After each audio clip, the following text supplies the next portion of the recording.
오늘의 주요 뉴스입니다. 교육부는 코로나 확산 상황을 보고 8월 둘째 주까지 2학기 전면 등교 방침을 결정해 발표하기로 했습니다. 코로나 장기화로 학습 결손이 심한 학생들을 상대로는 지원 프로그램이 시행됩니다. 정부가 내년에도 반도체와 미래자동차, 바이오 헬스 등의 분야에 5조 원 이상을 지원하겠다고 밝혔습니다. 반도체와 배터리, 백신 등 3대 국가 전략기술 투자에도 올해 하반기부터 세제 혜택이 주어집니다. 구글과 페이스북 등 미국의 주요 IT 기업들이 잇따라 백신 접종을 의무화하고 있습니다. 바이든 대통령도 2달여 만에 백악관 실내에서 마스크를 다시 착용했고 연방 직원에 대한 백신 의무 접종도 추진할 예정입니다. 델타 변이 확산에도 불구하고 영국은 다음 달 2일부터 미국과 유럽 백신 접종자에 대한 입국 자가격리를 면제합니다. 국제 크루즈 운항도 코로나 대유행 이후 처음으로 허용됐습니다. ICT 기술은 우리 삶과 가장 밀접한 분야로 자리 잡았습니다. 삶의 질을 높이는 ICT 기술을 연구해 디지털 뉴딜을 앞당기는 곳이 바로 정보통신기획평가원인데요. 정보통신기획평가원 전성배 원장을 사이언스 투데이에서 초대했습니다.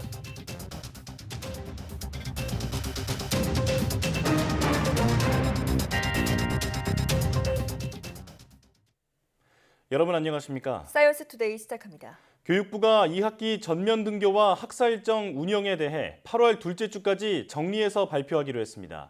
유은혜 부총리 겸 교육부 장관은 정부 서울청사에서 교육회복 종합방안의 기본 계획을 발표한 후 2학기 전면 등교를 추진하는 정책적인 기조에는 변함이 없다고 말했습니다.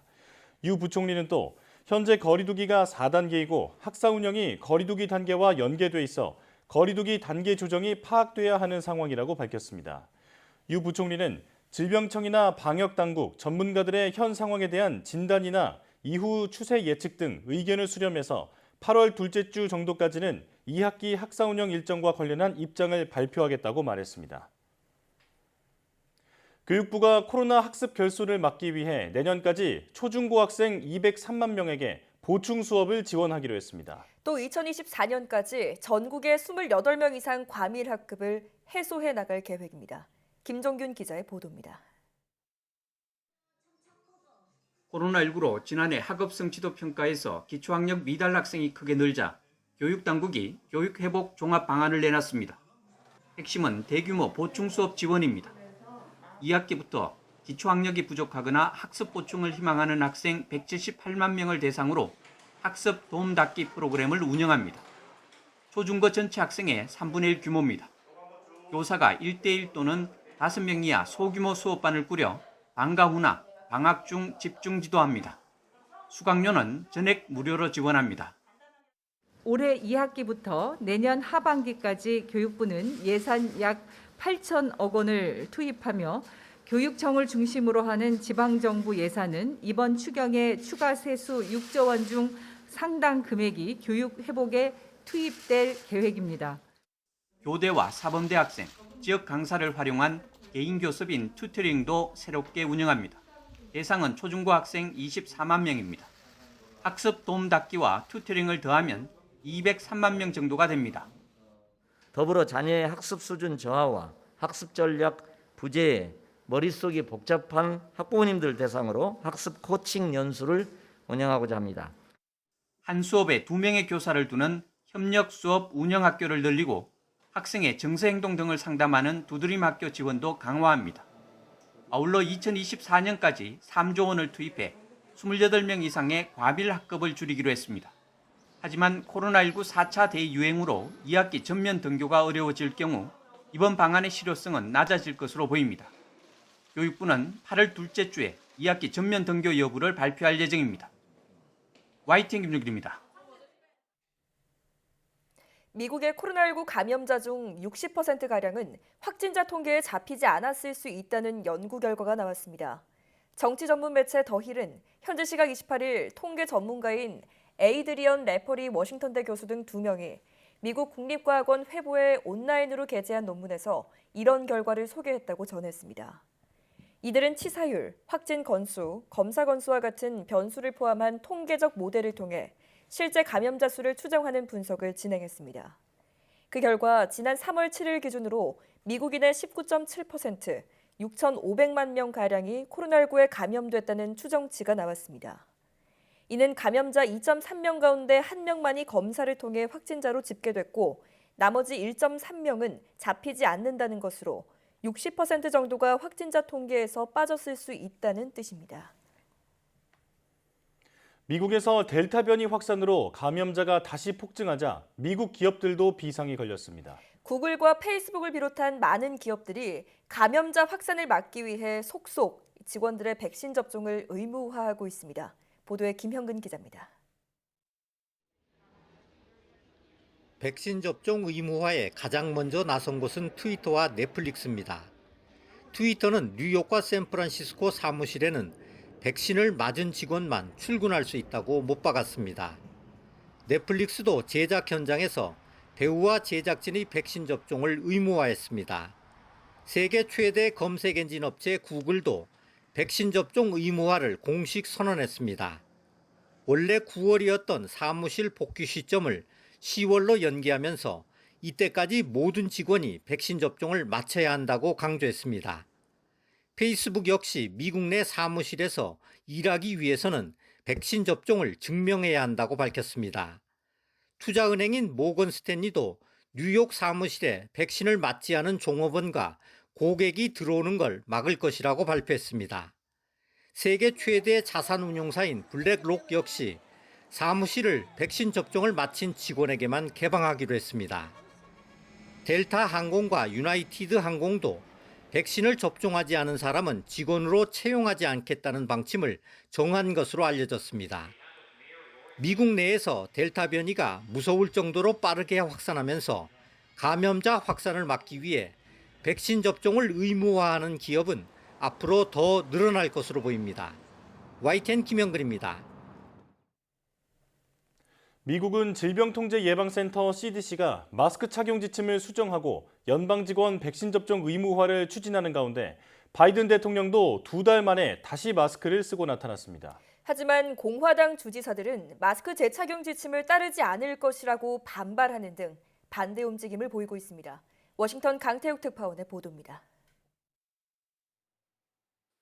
지난달 하루 평균 10,000명대로 저점을 찍었던 미국의 감염자는 최근 10만 명에 육박하고 있습니다. 델타 변이 확산이 돌파 감염까지 만들어내면서 재확산이 이뤄지고 있습니다. 이 때문에 미국은 방역 조치를 다시 강화하고 있습니다. CDC가 2달 만에 마스크 착용 지침을 다시 바꾼 것도 같은 맥락입니다. Finally, CDC recommends community leaders encourage vaccination and universal masking to prevent further outbreaks in areas of substantial and high transmission. 바이든 정부는 연방 직원의 백신 접종 의무화라는 고강도 정책을 추진하는 것으로 알려졌습니다. 바이든 대통령 자신부터 백악관 실내에서 다시 마스크를 쓰고 나타나 공식 업무에 임했습니다. 백신 접종을 하지 않은 경우 해고하지는 않지만 정기적인 검사 자료를 제출하도록 하는 등 각종 제약을 부과할 것으로 보입니다. 뉴욕주도 같은 조치를 주 공무원에게 적용할 계획입니다. President Biden is reported that he's going to announce soon that all federal employees must be vaccinated or get tested. New York State is doing the same.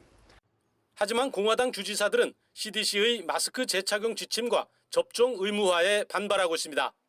현실에 근거하지 않았으며 자유에 대한 공격이라고 CDC를 비난했습니다. 그러면서 마스크 착용 재지침을 따르지 않겠다고 선언했습니다. 감염률이 높은 텍사스와 플로리다, 애리조나, 아칸소 등의 주들입니다.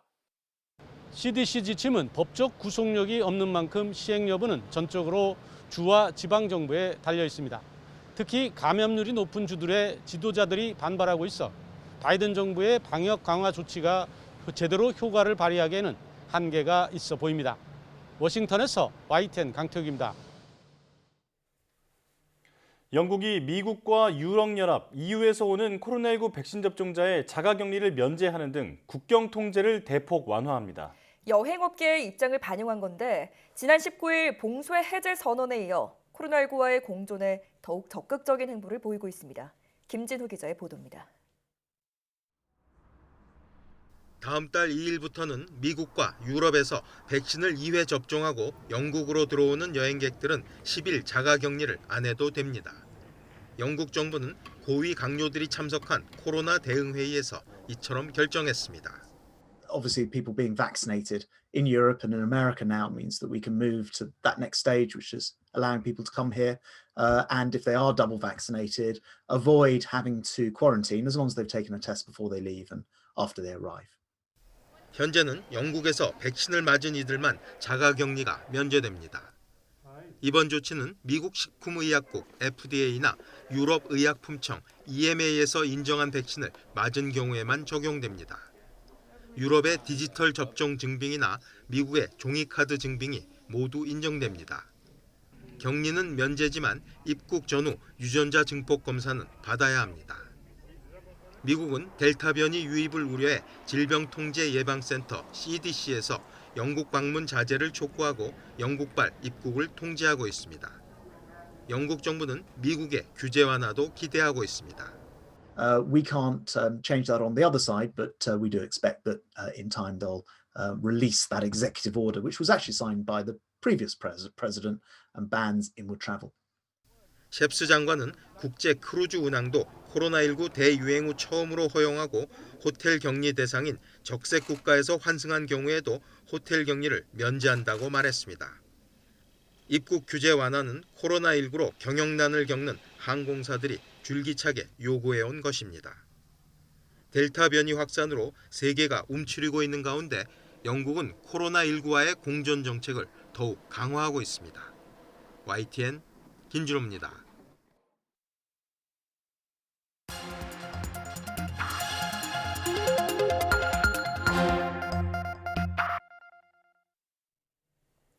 다양한 분야의 이슈를 과학기자의 시각으로 집중 분석하는 사이언스 취재 파일 시간입니다. 네, 오늘은 최소라 기자와 함께하겠습니다. 어서 오세요. 안녕하세요. 네, 오늘은 어떤 소식 준비해 오셨나요? 네, 코로나19 백신 첫 접종이 진행된 지 벌써 8개월째가 되어가는데요. 일부 나라들에서는 접종률이 기대만큼 빨리 오르지 않고 있습니다. 접종률을 높이기 위해서 각국의 노력이 계속되고 있는데 백신 접종률을 높여야 하는 그런 이유가 무엇인지 알아보겠습니다. 예, 그러고 보니까 백신 접종을 일찌감치 시작한 나라들도 지금 목표를 달성했다 이런 소식은 잘 들려오지 않고 있는 것 같은데 대표적으로 미국이 그런 경우죠? 네, 그렇습니다. 현재 미국에는 백신을 한 번이라도 맞은 비율이 56%인데요. 한 달 전보다 3%포인트 증가한 정도입니다. 예. 전 세계 접종률이 5%포인트가량 증가한 것과 비교를 하면 백신 물량이 충분한 미국으로서는 증가세가 크게 둔화된 겁니다. 이 때문에 바이든 대통령이 공무원 등을 중심으로 백신 접종 의무화 방침을 발표할 예정인 것으로 알려졌습니다. 예. 접종하지 않는 직원을 해고를 하겠다는 건 아니지만 접종을 독려하기 위해서 각종 제약을 부과할 예정입니다. 네. 뉴욕시에서는 공무원들이 백신 접종 증명서를 제출하지 않으면 매주 코로나 검사를 받아야 하고요. 또 노스캐롤라이나주 보건부도 직원 등에게 9월 말까지 백신을 맞으라고 지시했습니다. 네. 자, 미국 공무원들을 대상으로 이렇게 접종 의무화가 현실화하고 있는데 이게 민간 기업에서도 이루어지고 있다고요? 네, 그렇습니다. 앞서 리포트로도 보셨습니다만 구글이 직원들의 백신 접종을 의무화했습니다. 넷플릭스도 미국 내 제작 현장에서 배우의 스태프의 백신 접종을 의무화했다고 전해졌습니다. 네. 애플은 구글처럼 접종을 의무화하진 않았지만 매장 직원들에게 백신을 맞으라고 권고했습니다. 미국 행정부가 지금 민간 기업들도 직원들에게 접종을 의무화하는 데 필요한 그런 법률적인 근거 마련에도 나서고 있습니다. 그렇군요. 자, 그런가 하면 유럽 곳곳에서도 백신 접종을 사실상 의무화하고 있죠? 네, 그렇습니다. 유럽 일부 나라들이 백신 접종을 증명하는 백신 여권을 속속 도입을 하고 있습니다. 네. 프랑스에서는 실내 시설을 이용할 때 백신 접종 등 이런 사실을 증명하는 백신 여권 제시를 의무화하는 법안이 통과됐습니다. 다음 달부터 백신 미접종자는 식당이나 술집, 박물관, 영화관, 대규모 행사 입장이 제한되는 겁니다. 코로나19 백신을 맞아야만 일상생활이 가능하도록 했기 때문에 사실상은 접종을 의무화했다는 조치가 이런 평가도 나옵니다. 그렇군요. 프랑스 대통령의 발언 한번 들어보시겠습니다. Face à un virus, quand tous les spécialistes du monde entier vous disent que le seul moyen de s'en sortir est le vaccin, quand plus de 3 milliards d'habitants de la planète ont été vaccinés, je vous le dis avec force, le seul moyen de nous en sortir, de protéger les plus anciens, les plus vulnérables, de pouvoir aussi rouvrir 네, 프랑스 외에도 아일랜드나 스페인 일부 자치주, 그리고 벨기에나 그리스, 이탈리아 등에서도 이런 백신 여권과 유사한 제도를 실시하고 있고요. 독일에서는 또 관련 법 도입을 두고서 논의 중이라고 합니다. 예. 네. 그런데 이 미국이나 유럽은 사실 자유를 중시하는 나라로 유명하잖아요. 그런데 접종에 반대하는 움직임도 만만치 않다고요? 네, 그렇습니다. 앞서 보신 것처럼 미국에서도 반발이 있고요. 또 프랑스에서는 특히나 접종 의무화 방침에 대한 반대 시위가 대대적으로 이뤄지고 있습니다. 예. 지난 주말에는 전국적으로 16만 명이 시위를 벌이면서 경찰이 시위 진압을 위해서 물대포와 최루탄을 쏘는 등 이런 물리적인 충돌도 빚어졌습니다. 이 밖에 이탈리아와 그리스 등에서도 시위가 이어졌습니다. 프랑스 시위대의 발언 한번 들어보시겠습니다. Je suis complètement contre parce que je ne suis pas vaccinée. Le 15 septembre, si je ne suis pas vaccinée, je perds mon emploi. On m'a menacé de licenciement et voilà, donc je suis là aujourd'hui pour la liberté et d'avoir le choix de se vacciner ou pas. 보니까 반대 여론도 만만치 않은데 이런 데도 각국이 접종률을 높이기 위해서 그 필사적으로 진행하는 이유가 있죠. 네, 그렇습니다. 다 아시다시피 먼저 코로나19 확진자 수 자체를 줄이는 데 목적이 있겠고요. 예. 또 설령 확진이 되더라도 접종자라면 위중증이나 사망 확률이 현저하게 낮아지기 때문에 접종을 권고하는 이유도 큽니다. 또 다른 이유는 현재로서 델타 변이보다도 전파력이 강하거나 심지어는 치명률이 높을 수 있는 변이가 나올 가능성도 배제할 수가 없습니다. 네. 만약에 변이가 출현할 경우 미접종자들을 중심으로 급속한 확산이 이루어질 수 있다는 겁니다. 전문가의 멘트 한번 들어보시겠습니다. Dans un an, on peut encore, dans cette histoire de masques, nous aurons probablement un autre variant qui arrivera dans le courant de l'hiver. plus dangereux, plus Différent, je ne sais pas. 네, 아예 새로운 변이가 출현하는 것도 문제지만 기존 이 전파력이 센 델타 변이에 추가적인 변이가 또 누적되는 것도 문제입니다. 예. 과학자의 말 한번 들어보시겠습니다. And so what we're doing is actually looking very carefully at the genome of Delta to ensure that it's not accumulating new mutations on top of the existing mutations that lead it to become even more transmissible or even more problematic. 네, 일반적인 감염병은 변이가 좀 진행될수록 전파력이나 치명성이 더 떨어지는 경향이 있다고 알려졌는데요. 네. 코로나19는 워낙 광범위하게 확산했기 때문에 병이 약해지는 방향이 아닌 좀 더 치명적으로 변이하는 방향으로 갈 가능성도 배제를 할 수는 없다는 겁니다. 예. 전문가들은 선제적으로 백신 접종률을 높여서 전파력이나 치명성이 높은 변이 출현에 대응을 해야 한다는 의견입니다. 네. 자, 여러 지표에서 현 상황이 앞으로 더 악화할 수 있다라는 전망이 나오고 있습니다. 우리나라도 안전하고 신속하게 백신 접종이 이루어져야겠네요. 최소라 기자 오늘 말씀 잘 들었습니다. 감사합니다.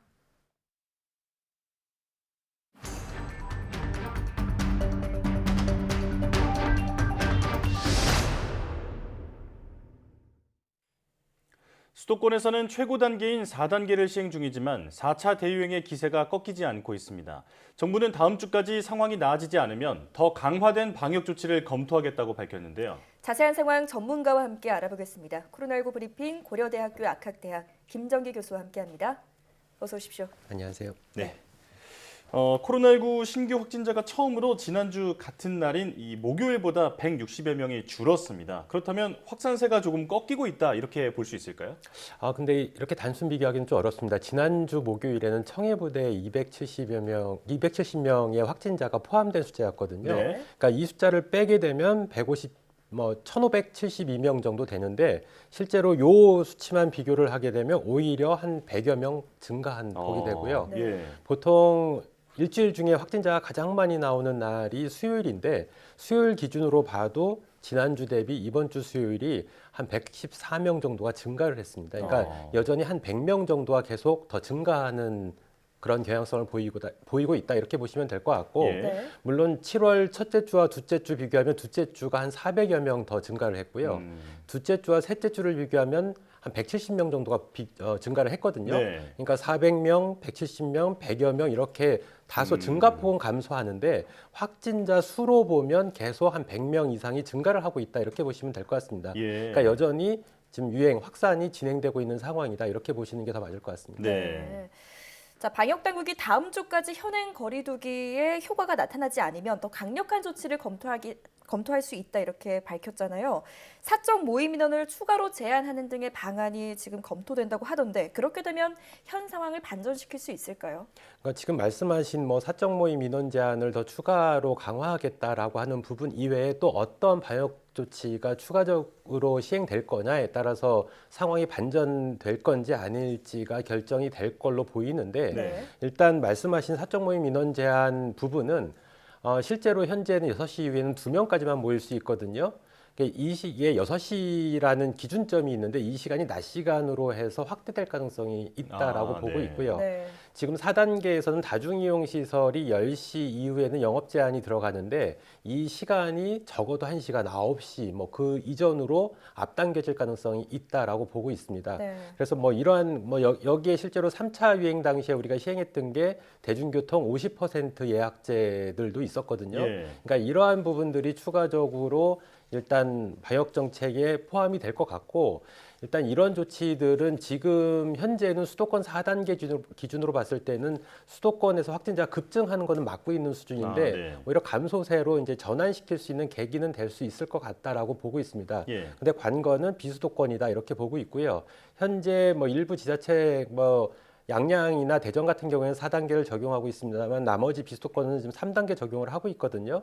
근데 뭐 대표적으로 비수도권 중에서 확산세가 심한 곳이 부산 그리고 부산에서 확산된 게 경남이고요. 네. 그리고 뭐 대전 그리고 제주, 강원 이런 등지에서 지금 확산세가 굉장히 급격하게 증가를 하고 있는데 3단계 조치로는 역부족일 거다 이렇게 보고 있고 관건은 이 비수도권에서 확산세를 어떻게 빨리 조속히 감소세로 전환을 시킬 거냐 여기에 달려 있지 않나 이렇게 생각을 하고 있습니다. 예. 자, 그 휴가철을 맞아서 이동량이 늘면서 말씀하신 대로 비수도권의 확진자 비중이 커지고 있습니다. 그렇다면 휴가철이 끝나면 그 수도권의 확진자 비중이 예전처럼 다시 올라갈 가능성은 어떻게 보십니까? 뭐 일부 여론에서는 핑퐁 효과 뭐 이렇게 표현을 하고 있는데 네. 이렇게 역확산 가능성 충분히 있습니다. 그러니까 대부분의 그러니까 인구의 많은 비율을 차지하고 있는 곳이 수도권이고 네. 수도권 지역에서 휴가를 비수도권으로 갔다가 오신 경우에는 이 부분은 양쪽 다 증가하는 경향을 보일 수가 있습니다. 그러니까 네. 수도권에서 확진자가 비수도권의 확진자를 올려주는 효과가 있고 예. 다시 수도권으로 돌아온 다음에 수도권에서 다시 확산되는 양상을 보일 수 있다 이렇게 보고 있고 일단 비율적인 측면 비율 같은 경우에는 착시 현상이 좀 있습니다. 그러니까 지금 4차 대유행이 일어난 이후에 수도권에서 보통 85%의 확진자가 나오다가 현재 65%까지 떨어졌거든요. 그렇죠. 근데 비율적으로 떨어진 게 이게 비율적으로는 떨어졌는데 확진자 수로 보면 대동소이합니다. 그러니까 네. 수도권은 정체시이고 비수도권이 증가를 한다 이렇게 보시면 될 것 같고 말씀하신 것처럼 휴가 끝나면 다시 수도권에서 증가할 가능성이 높다 이렇게는 보고 있습니다. 네. 네. 자, 또 불안한 요소 중에 하나가 백신을 맞고도 확진되는 돌파 감염 사례가 지금 이어지고 있는데 그중에는 30대가 45%로 가장 많다고 합니다. 이게 아무래도 활동량이 많다는 게 원인으로 꼽히고 있는데 그렇다면 이 돌파 감염자의 재전파 위험도 크다고 봐야겠죠? 일단 원인 분석에 있어서 활동량이 많은 연령대다라는 부분도 작용을 하는 걸로 보이고 있습니다. 근데 네. 여기에 더불어서 얀센 백신 접종자들에서 돌파 감염 사례가 한 56%로 나오고 있거든요. 예. 그러니까 이 인원들이 보통 이 연령대에 포함되어 있습니다. 그러다 네. 보니까 이러한 부분도 반영이 됐을 것 같고 실제로 청장년층 중에 우선 접종하신 분들이 보통 감염 위험도가 높은 직업군에 대해서 접종이 이루어졌거든요. 그 얘기는 백신 접종 후에 감염 가능성이 높다. 그러니까 네. 이런 복합적인 요인 때문에 그런 걸로 보는데 일단 말씀하신 것처럼 이 돌파 감염이 주로 발생하고 있는 연령대가 30대, 40대 이렇게 보이고 있는데 활동량이 많다 보니까 돌파 감염도 다른 사람들한테 특히 미접종자한테 전파 가능성이 충분히 있거든요. 예. 그래서 이러한 부분 때문에 아무래도 위험성은 있다 이렇게는 보고 있습니다. 네. 빈틈없이 그 백신 접종자라 하더라도 관리를 잘 해야겠다 이런 생각이 드네요. 델타 변이 확산이 거센 미국은 지금 다시 마스크 지침을 강화했는데 봉쇄 조치를 완전히 풀었던 영국은 오히려 확진자가 점점 줄고 있습니다. 그렇다면 영국이 집단 면역이 형성됐다고 볼 수 있는 건가요? 일단 영국에서 접종 완료자 기준으로 봤을 때 한 56% 정도가 접종을 완료했거든요. 네. 근데 일반적으로 우리가 얘기를 할 때 60에서 70% 정도가 접종을 받게 되면 집단 면역이 형성된다라고 보고 있는데 네. 일단 다른 감염병하고 다르게 코로나19 같은 경우에는 전파력이 높다 보니까 그중에서 델타 변이 바이러스는 이 전파력이 훨씬 더 높거든요. 네. 이런 경우에는 2%보다는 훨씬 더 높은 비율로 접종을 받아야지만 집단 면역이 형성될 수 있다라고 보고 있습니다, 개인적으로. 네. 그렇기 때문에 지금 영국의 상황은 집단 면역으로 보기에는 다소 무리가 있지 않나 이렇게 판단을 하고 있고 유사한 접종률을 보이고 있는 미국이나 이스라엘 같은 경우에는 방역 조치를 완화한 이후에 다시 환자가 급격하게 증가를 하고 예. 있거든요. 그러니까 이런 부분들을 봤을 땐 영국은 일시적인 현상으로 보는 게 더 맞지 않을까라는 생각을 가지고 있습니다. 일단 규제 완화를 7월 19일부터 시행을 했는데 네. 그 이후에 충분한 시간이 아직 반영이 안 됐다. 그러니까 이 규제 완화 또는 규제 해제 이후에 영향이 충분히 반영이 안 됐기 때문에 그런 게 아닌가라는 생각도 있고 여기에 더불어서 실제로 현재 영국에서 신규 확진자 통계치에 제대로 되어 있는 그런 숫자가 반영되고 있는 건가라는 의문점도 개인적으로는 가지고 있습니다. 그렇군요. 자, 집단 면역 형성으로 보기에는 아직 섣부르다라고 말씀을 해주셨는데 그렇다면 우리나라도 올 하반기 접종 목표를 달성한다고 해서 마스크 착용 해제 같은 이런 완화 정책을 섣부르게 결정해서는 안 되겠죠? 일단 우리 정부에서는 70% 정도가 접종을 받게 되면 집단 면역이 형성된다라고 보고 있는데 네. 일단 가장 중요한 부분은 나머지 30%입니다. 우리나라 같은 경우는 영국이나 미국하고 다르거든요. 영국이나 미국은 지금 접종을 안 받고 계신 그 비율이 실제로 본인 의사로 안 받고 있는 부분이거든요. 근데 네. 우리나라 국민들 같은 경우에는 실제로 내가 접종을 받고 싶어도 아직 순서가 안 됐기 때문에 못 맞고 있는 경우가 있습니다. 그러니까 70%에 도달을 했더라도 나머지 30% 정도는 그중에 상당수가 접종을 받고 싶은데 아직 수급 상황이 안 좋기 때문에 못 받고 있는 경우가 발생할 수 있기 때문에 네. 이 경우에는 오히려 이분들이 다른 사람한테 배려를 해서 순서가 뒤로 밀린 경우거든요. 근데 네. 위험도는 상대적으로 높아지기 때문에 우리나라 같은 경우에는 적어도 백신 접종 여부에 대한 선택권을 한 번 정도는 받았은 이후에나 이런 조치가 가능해야 되지 않을까 이런 생각을 가지고 있고요. 예. 그 이후에도 어쨌든 방역 조치 완화, 특히 마스크 착용 해제 같은 경우에는 조심스럽게 접근을 해야 되지 않을까 이렇게 생각을 하고 있습니다. 예. 백신 접종에 대한 그 선택권을 부여받았는지 일단 그 부분부터 신경을 써야 한다 이렇게 정리할 수 있겠습니다. 자, 일단 백신 접종률을 최대한 끌어올려야 방역의 방향도 앞으로 어떤 쪽으로든 정할 수 있을 것 같습니다. 지금까지 고려대학교 약학대학 김정기 교수와 함께 코로나19 상황 살펴봤습니다. 교수님 고맙습니다. 감사합니다.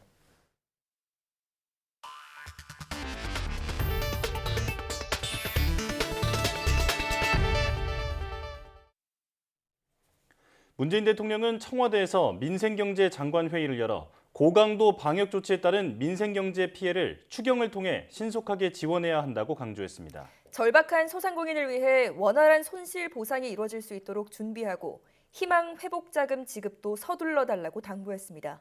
문 대통령의 발언 직접 들어보시겠습니다. 지금부터는 속도입니다. 절박한 소상공인 피해 지원에 최우선을 두고 신속하게 집행하기 바랍니다. 법률에 의한 손실보상에 있어서도 10월에 시행이 되는 대로 신속하고 원활한 보상이 이루어질 수 있도록 보상심의위원회 구성 등 준비에 만전을 기해 주기 바랍니다.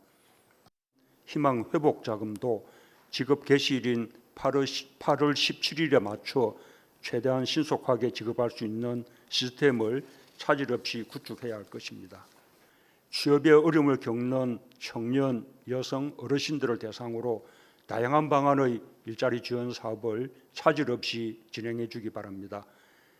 신용회복위원회를 통한 채무조정제도의 활용도를 높이고 일시 연체가 있었더라도 이후 성실하게 연체 채무를 전액 상환한 차주에 대한 신용회복 지원 방안도 신속하게 마련해 주길 바랍니다. 코로나19 확산으로 집에서 운동하는 홈트레이닝, 줄여서 홈트를 하시는 분들이 많은데요. 그런데 이때 쓰이는 가벼운 아령에서 간과 신장, 생식 기능에 문제를 일으킬 수 있는 유해 물질이 다량 검출됐습니다. 조용성 기자가 보도합니다. 이른바 집콕하며 홈트할 때 쓰는 경량 아령은 500g에서 3kg 정도. 아령 표면에는 미끄럼 방지나 떨어뜨릴 때를 대비해 합성 수지가 사용됩니다. 한국소비자원이 다른 운동기구에 적용되는 법으로 시험해보니 경량 아령 70%에서 기준치를 넘는 푸탈레이트계 가소제가 검출됐습니다. 합성 수지 제품 유해물질 안전기준에는 푸탈레이트계 가소제가 0.1% 이하로 나와야 하지만 적게는 200배, 많게는 600배 넘게 검출된 겁니다. 해당 유해물질은 내분비계 교란물질로 간과 신장 손상을 유발할 수 있고 남성 정자수 감소나 여성 불임 등 생식 기능에도 영향을 미칩니다. 이에 유해물질이 검출된 제품의 사업자들은 해당 제품 판매를 중지하거나 품질 개선을 약속하고 일부는 요청이 있을 때 교환해 주기로 했습니다.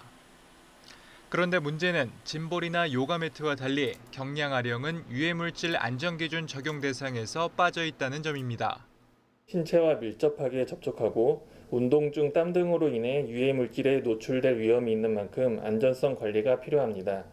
유럽연합은 피부 접촉이 이루어지는 모든 소비재에 유해물질 안전기준을 적용하고 있는 만큼 소비자원은 이번 조사 결과를 바탕으로 국가기술표준원 내 합성수지 제품 안전기준 적용 범위를 확대해달라고 요청할 계획입니다. YTN 조용성입니다.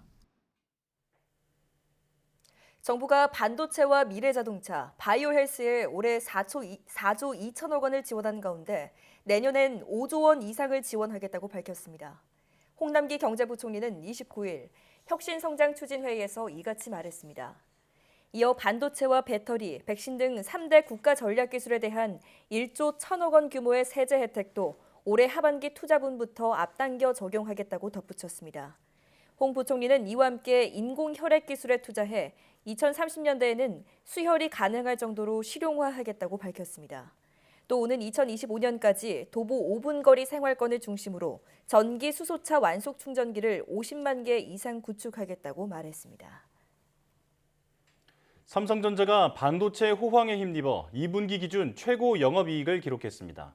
삼성전자는 매출 64조 6,700억 원에 영업이익이 12조 5,700억 원을 달성했다고 밝혔습니다.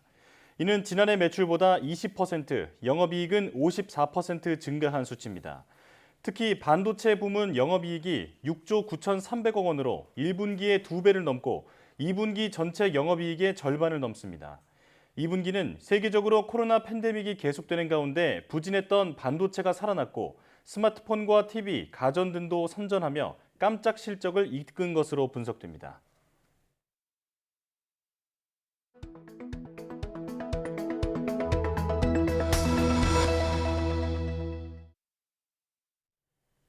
이제 ICT 기술을 빼놓고는 일상을 보낼 수 없을 정도로 우리 삶에 밀접한 기술들이 많아졌는데요. 삶의 질을 높이는 ICT 기술을 연구하고 지원해 디지털 뉴딜을 앞당기는 곳이 바로 정보통신기획평가원입니다. 네, 오늘은 정보통신기획평가원 전성배 원장 모시고 자세한 이야기 나눠보겠습니다. 어서 오십시오. 안녕하세요. 네, 나와주셔서 고맙습니다. ICT 분야 연구 개발을 지원하는 곳이 바로 정보통신기획평가원인데요. 구체적으로 이 기관이 어떤 곳인지 시청자 여러분께 직접 소개해 주시죠. 예, 저희 정보통신기획평가원은 R&D의 전문기관입니다. 네. 정보통신 분야의 연구와 기술 개발을 추진하면서 저희가 전체적으로 올해 예산으로 1조 4천억 정도의 사업 예산이 있는데요. 그 사업 예산을 가지고 어느 분야의 기술 개발을 할지를 정하고 그다음에 과제별로 어떤 수행자가 잘할 수 있는지를 찾아내서 연구를 수행하게 합니다. 그리고 나면 연구 결과나 기술 개발의 결과가 잘 됐는지 안 됐는지를 평가하는 R&D, 연구 개발의 전체를 관리하고요. 연구 개발을 하다 보면 인력 양성이 또 필요하고 연구 개발과 인력 양성이 같이 연계가 됩니다. 그래서 연계가 되는 인력 양성, 그다음에 연구 결과를 실제 사업화까지 연결하는, 그래서 정보통신 분야의 연구 개발의 개발, 인력 양성, 그다음에 사업화, 전주기를 관리하는 기관으로 이렇게 보시면 좋을 것 같습니다. 그렇군요. 그야말로 기술 연구 개발에 필요한 전반적인 모든 과정을 담당하고 있는 곳이다라는 라고 생각하면 될 것 같은데요. 자, 원장님은 지난 1월에 취임을 하셨으니까 이제 반년 정도 지났는데 그동안 평가원의 업무를 파악하고 또 경영 계획도 세우셨을 것 같은데 그간의 소회가 어떤지 좀 궁금합니다. 예, 제가 이제 주로 정책 업무를 담당하다가 이제 집행하는 업무를 하는 이 기관에 왔습니다. 그러다 보니까 현장을 좀 더 들여다볼 수 있는 계기가 됐고요. 네. 현장에서 앞전에 얘기했던 것처럼 이 기관이 중점적으로 하는 연구 개발의 기술 소요, 기술의 수요라든지 인력 양성의 필요성, 기술 사업화가 어떤 부분이 어려운지 이런 현장의 목소리를 들을 수 있는 좋은 기회였습니다. 또 그런 과정에서 저희 정보통신기획평가원이 기술 개발과 인력 양성, 사업화를 전체로 잘 할 수 있는 부분들이 있고 그거를 잘 해야겠다. 그래서 올해 계획에 이 세 부분의 전문성과 중립성을 가지고 잘 좀 진행할 수 있도록 그런 세부적인 계획을 마련하고 있습니다. 예.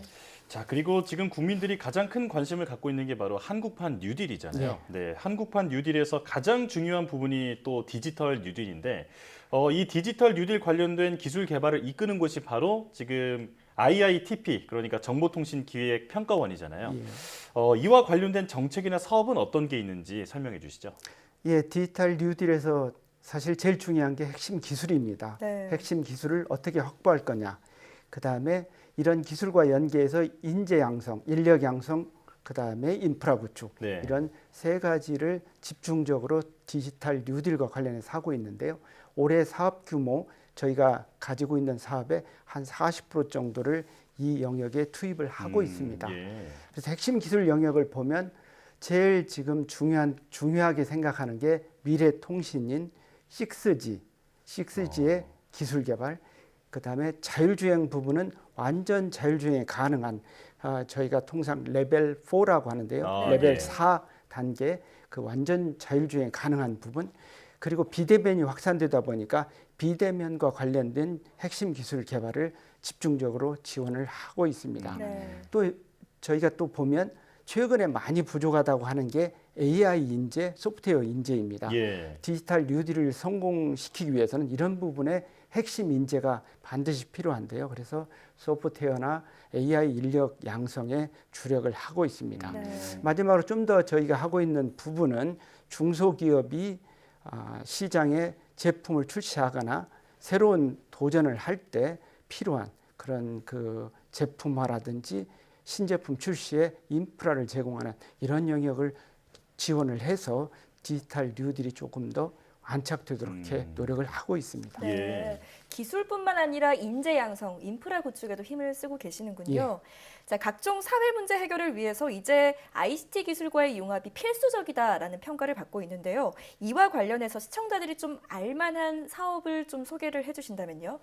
예, 그 연구 개발을 하면 실질적으로 국민들이 체감하는 것은 연구 개발의 성과가 조금 더 문제 해결형이고 국민들의 삶에 어려운 점을 해결하는 부분이라고 생각을 하고 있습니다. 그래서 말씀하시는 것처럼 그런 좀 대표적인 성과를 내도록 노력을 하고 있는데요. 몇 가지를 좀 말씀을 드린다면 예를 든다면 아바타 수어 같은 그런 기술을 개발하고 있습니다. 입술이라든지 표정을 보고 청각 장애인들이 충분히 인식할 수 있도록 하는 그런 기술들을 개발해서 청각 장애인의 진료 예약 같은 거를 할 수 있도록 병원에 설치를 하고 있습니다. 치매 같은 경우에도 AR이나 VR을 활용해 가지고 오감 콘텐츠를 이용해서 그 치매 환자들이 조금 더 도움을 받도록 하는 그런 기술 개발도 하고 있고 AI를 활용해 가지고 군인들의 병영 생활, 체력이라든지 훈련 스케줄이라든지 인사라든지 이런 것들을 조금 더 효율적으로 하는 그런 기술 개발을 해서 국방부하고도 협업을 하고 있습니다. 자, 아바타 수어와 치매 재활 훈련 그리고 군 병영 생활 지원 이렇게 세 가지로 요약해서 볼 수 있겠는데요. 그 원장님께서 말씀해 주신 것처럼 국민들은 이 사회 문제를 어떻게 좀 해결해 줄 수 있는 그 기술에 대해서 효용을 느끼는 거잖아요. 자, 그렇다면 사회 문제 해결형 ICT 연구 개발 사업 중에서 올해 새롭게 추진되는 사업이 있다면 몇 가지 소개해 주시죠. 그래서 말씀하셨던 것처럼 올해에는 조금 관련 예산을 조금 더 늘렸습니다. 전년에 대비해서 한 30% 정도의 예산을 더 늘려서 사회 문제 해결형 그런 과제를 집중적으로 하려고 하고 있습니다. 예시적으로 좀 몇 가지를 말씀을 드리면 사이버 상에서 문제가 되는 사이버 범죄 해결 이런 것들을 위해서 저희가 딥페이크 기술을 개발하고 딥페이크를 활용해 가지고 영상이 이 조작돼 있거나 하는 것들을 진위 여부를 확실하게 가려내는 이런 것들을 진행을 하고 있습니다. 그다음에 보이스피싱과 관련해서도 텍스트라든지 음성을 딥러닝 기술을 이용해 가지고 이게 보이스피싱이다 아니다 이렇게 확인하는 그래서 사이버 범죄를 해결하는 이런 기술들을 저희가 진행을 하고 있고요. 재난이나 그 복지 분야에서도 예를 들어서 기침이라든지 호흡 소리만 듣고 이 사람이 폐질환이 있는지 없는지 이런 것들을 알아낼 수 있으면 상당히 효과적인데 이런 조기에 감염 여부를 스크린하는 이런 기술이라든지 영유아가 놀이방에서 이렇게 놀고 있는 행동 패턴을 보고 조금 더 효과적으로 영유아를 이렇게 케어해 줄 수 있는 도와줄 수 있는 이런 기술들을 개발하고 보급하려고 노력하고 있습니다. 네. 자, 말씀을 들어보니까 ICT 분야와 융합된 기술이 앞으로 이 사회 문제를 어떤 모습으로 해결할 수 있을지 참 기대가 되는데요. 자, 우리나라도 이제 연구 개발에 있어서 추격형이 아닌 선도형으로 체질 개선이 되어야 한다라는 지적이 많습니다. ICT 분야 역시 마찬가지일 텐데요. 원장님이 보시기에 ICT 분야에서 좀 시급하다라고 생각하는 과제는 어떤 게 있을까요? 예, 저희 R&D 연구개발 쪽에 보시면 주로 상용이라든지 응용 분야를 많이 했던 게 맞습니다. 그런데 지금은 이제 기초 원천 분야에까지도 조금 더 노력을 해야 되고 도전적이고 조금 더 어려운 과제들을 해결하고 민간이 하지 않는 영역까지를 해야 되는 이런 숙제가 저희한테 떨어져 있습니다. 그래서 저희가 중장기적으로 기술 축적이 필요한 6G 이동통신이라든지 자율주행, 블록체인 같은 인프라 그리고 홀로그램 이런 것들을 집중적으로 기술 개발을 해서 세계 최고 수준의 선도 기술을 확보하려고 노력을 하고 있습니다. 동시에 미래 기술 변화 이런 부분에 대응하고 융합 신산업 육성을 위해서는 차세대 인공지능이 조금 더 신뢰할 수 있고 인공지능이 어떤 생각을 하는지 과정까지도 알 수 있는 그런 인공지능의 차세대판 이런 거라든지 양자를 인터넷에 연계해서 인터넷에 양자 기술이 적용되는 양자 인터넷 이런 국가 전략 투자 분야에도 저희가 집중적으로 투자하고 기술을 개발하려고 노력을 하고 있습니다. 요약하자면 우리가 그동안 어떤 그 팔로워였다면 이제는 그 퍼스트 무버가 되자 이렇게 지금 선도하고 계시다는 말씀인데요.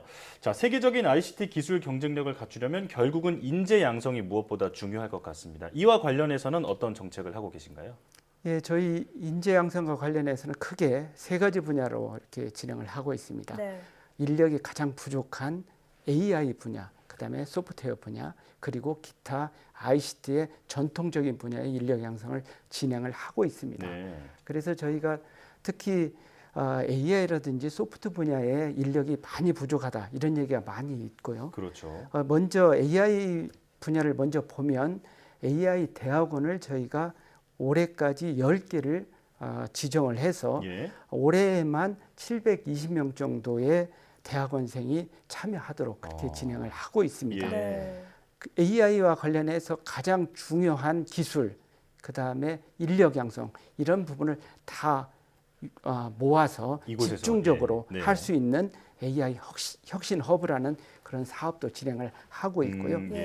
두 번째 소프트웨어 분야는 수준별로 진행을 하고 있습니다. 그래서 고등학교는 소프트웨어 마이스터 고, 그다음에 대학교는 소프트웨어 중심대학, 대학원에는 연구시설인 소프트웨어 랩, 그리고 최고의 소프트웨어 기술자를 이렇게 그 육성하는 소프트웨어 마에스트로, 그다음에 이노베이션 아카데미 이런 것들이 있습니다. 조금 더 세부적인 설명을 드린다면 소프트웨어 중심대학은 올해 41개까지 지정이 돼 있습니다. 그래서 숫자로 보면 올해에만 한 7,000명 정도의 소프트웨어 인력이 양산이 교육이 될 것 같습니다. 이노베이션 아카데미 같은 경우는 교재도 없고 교수도 없고 학비도 없이 자율적으로 진행하는 그런 과정인데요. 예. 최고 전문가가 이런 영역에서 나올 수 있을 것 같습니다. 네, 그렇군요. 자, 그런가 하면 ICT 분야는 스타트업은 물론 또 중소벤처기업들이 많은데 이들을 글로벌 수준으로 성장시켜서 혁신 기술을 확보하는 게 생태계 조성에 무엇보다 중요한 일이라고 들었습니다. 이를 위한 IITP만의 지원 프로그램이 있다면요? 예, 중소기업이라든지 스타트업에 지원하다 보면 좀 어려워하는 부분들이 시제품을 내거나 실증을 할 때 인프라가 없어서 고생하는 경우들이 많이 있습니다. 예. 예를 든다면 5G라든지 AI 같은 거를 이용해서 신제품을 내거나 혁신적인 디바이스를 내려고 할 때 그런 인프라가 없어서 고생을 하는데요. 저희가 이런 거를 지원하기 위해서 판교라든지 대구에 디지털 오픈랩이라는 것을 열어서 네. 혁신적인 디바이스, 그다음에 서비스를 이런 인프라를 통해서 실증을 할 수 있도록 하는 지원을 하고 있습니다. 두 번째는 R&D를 사업화와 연계해서 기업이 실질적으로 필요로 하는 그런 연구를 연구할 수 있는 대학이나 출연연구소 이런 데가 해주는, 그래서 기업의 수요와 연구를 해주는 그 공급이 연계되도록 하는 그런 사업들을 해서 기업이 실제 활용할 수 있는 R&D를 진행을 하고 있습니다. 예. 또 기술 사업화를 하다 보면 기술의 수요와 공급이 잘 맞지 않고 그런 시장이라든지 그런 수요를 제대로 파악하기 어려운 그런 경우들이 있어서 네. 저희가 매년 기술 사업화 페스티벌을 열어서 수요와 공급이 연계되도록 하는 것도 힘쓰고 있습니다. 예. 자, 그러니까 말씀을 들어보니까요. 그 스타트업은 물론 중소벤처 기업들이 그 사업화를 위한 어떤 실질적인 지원이 많이 필요한데 이 부분에 대해서 아주 심도 있게 고민을 하신 그런 느낌을 받았습니다. 자, 그리고 이제 앞으로 원장님의 그 남은 임기 동안 목표와 계획이 있다면 어떤 게 있으신지 그 부분도 궁금합니다. 예, 전체적으로 지금 보면 디지털 대전환의 시기에 있는 것 같고 예. 비대면이 굉장히 본격화되고 있는 것 같습니다. 디지털 뉴딜도 성공적으로 이끌어야 되고요. 네. 글로벌 현상을 보면 기술 패권이 굉장히 심화되고 있습니다. 이런 것들의 핵심이 보면 다 기술입니다. 네. 그래서 우리의 기술 경쟁력을 어떻게 하면 확보할 수 있을까 하는 게 저희 과제고 저희 기획평가원의 과제인 것 같습니다. 그래서 제가 있는 동안에 이런 기술 개발과 인력 양성, 사업화를 연계해서 우리의 기술 수준이 세계 최고 수준으로 갈 수 있도록 작은 힘이나마 모아서 최선을 다하고자 합니다. 예. 네. 자, 우리나라가 정보통신 강국으로 자리 잡는 데에 정보통신 기획평가원이 선도적인 역할을 해낼 수 있기를 기대하고 응원하겠습니다. 지금까지 정보통신 기획평가원 전성배 원장과 함께했습니다. 오늘 나와주셔서 고맙습니다. 고맙습니다.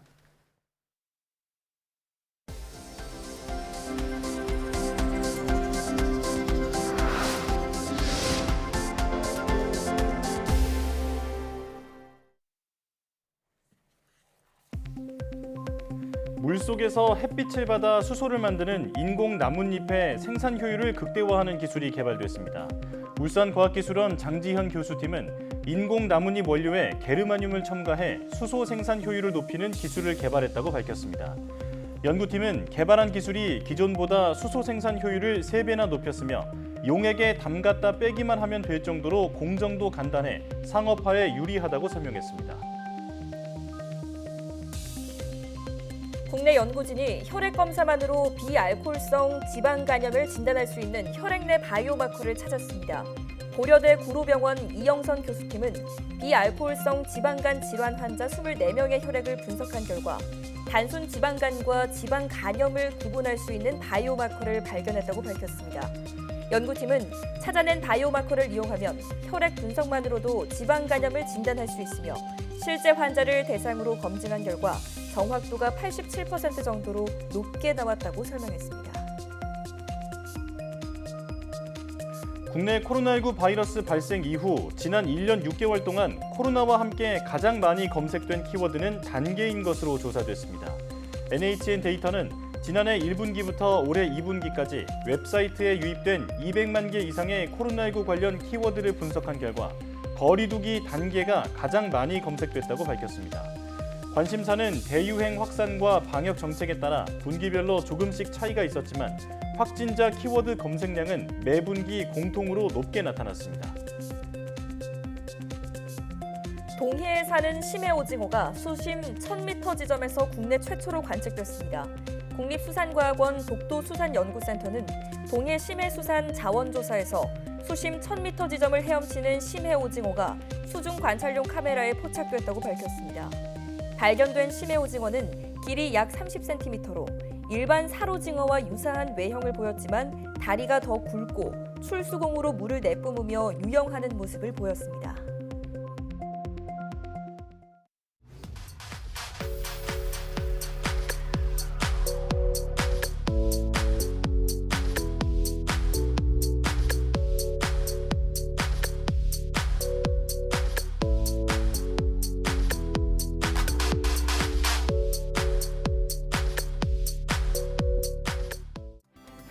코로나19를 계기로 디지털 대전환 시대가 성큼 다가오면서 세계 각국의 정보통신 기술 확보 경쟁이 치열해지고 있습니다. 정보통신 기술 강국인 우리나라의 경쟁력이 한층 성장할 수 있는 좋은 기회인데요.